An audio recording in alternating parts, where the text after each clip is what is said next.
जब अकबर को पता चली कि श्री जुगल किशोर ठाकुर जी प्रकट भये वृंदावन में और श्री हरिराम व्यास जी हैं, ये मधुकर शाह के गुरु जी हैं। मधुकर शाह की और अकबर की थोड़ी मैत्री थी, तो मधुकर शाह जी से भी उसने व्यास जी के बारे में प्रशंसा सुनी और सब बात जान करके वो एक बात को चित्त में लेकर के आया। तो बहुत ध्यान से सुनिएगा। मधुकर शाह जी बार बार कहते हैं हमारे गुरु जी हरिराम व्यास जी वृंदावन बसते हैं, आप कभी दर्शन करके आना, कभी मिल के आना। आप वृंदावन जाते हो, श्री स्वामी हरदास जी से मिलते हो, हमारे गुरु जी से भी मिल के आना, ऐसी भावना रखते। और मधुकर शाह ये भी बताते थे कि हमारे गुरु जी जो हैं वो विशाखा जी के अवतार हैं, वो निकुंज में विशाखा बन करके विराजते। अकबर को ये सब भाव सुन तो लेता था वो, लेकिन उसको विश्वास कम होता था।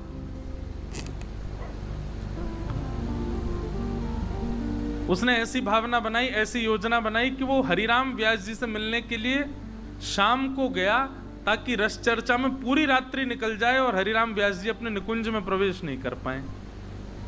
तब मैं देखूंगा विशाखा जी की सेवा होगी कि नहीं।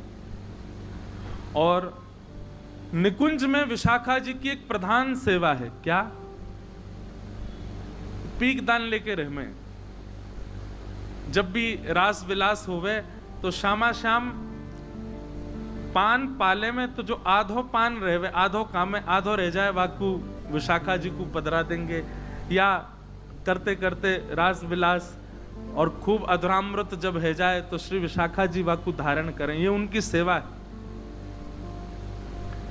ये बात भी अकबर को पता थी कि इनको निकुंज में कौन सी सेवा प्राप्त है।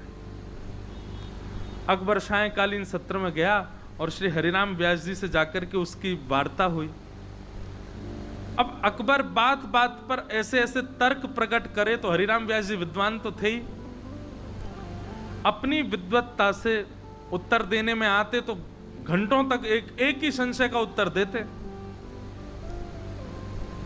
यह चर्चा करते करते करते करते भोर का सूर्य उदय होने वाला था, पूरी रात्रि निकल गई। बहुत ध्यान से सुनिएगा।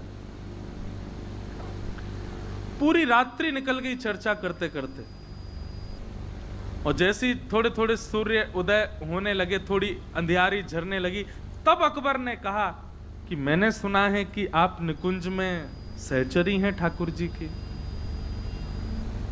और उसमें भी आप विशाखा नाम की सहचरी हैं। तो विशाखा जी की सेवा तो पीक दान हाथ में रखने की है, और रात भर आप मेरे साथ रहे हैं, तो कल रात में रास बिहार नहीं हुआ। हरिराम व्यास जी मुस्कुरा करके बोले, देखो वृंदावन में तो नित्य विहार होता है, नित्य रास होता है।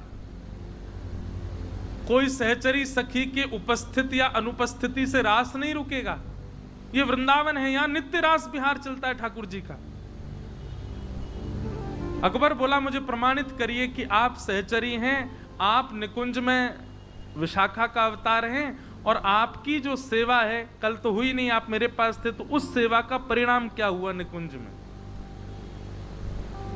मुझे जुगल किशोर जी का मंदिर दर्शन करना है अभी। और सत्य घटना है, अकबर और साथ में वहां जितने भी लोग सुन रहे थे रात भर की चर्चा, सब लोग उठ करके गए और जुगल किशोर जी का जो मंदिर था जैसे ही खोल करके भीतर प्रवेश किया, अद्भुत सुगंधी आ रही थी। अद्भुत सुगंधी से गमगमा रहा था पूरा स्थान।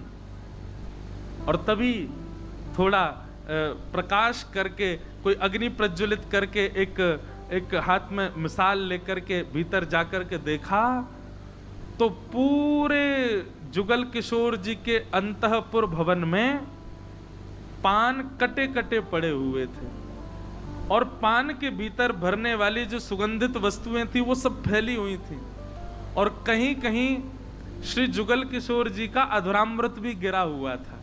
क्यों? क्योंकि विशाखा जी रात भर सेवा में नहीं थी, तो ठाकुर जी कहा करें पान खामे तो ऐसे धर दें, नहीं तो विशाखा जी होती तो पात्र में धारण कर लेती।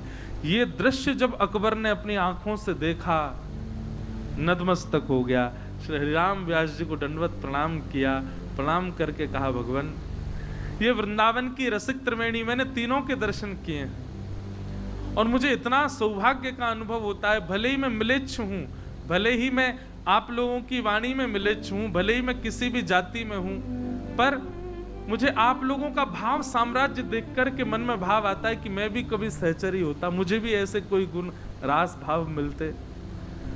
तो हरिराम व्यास जी ने जाकर के ये बात हरिदास जी को बताई, तो हरिदास जी बोले, भगाए दियो दारी के, रुकन मत दियो, क्योंकि रुक गयो तो हमारे रस में भंग करेगो। राजा है,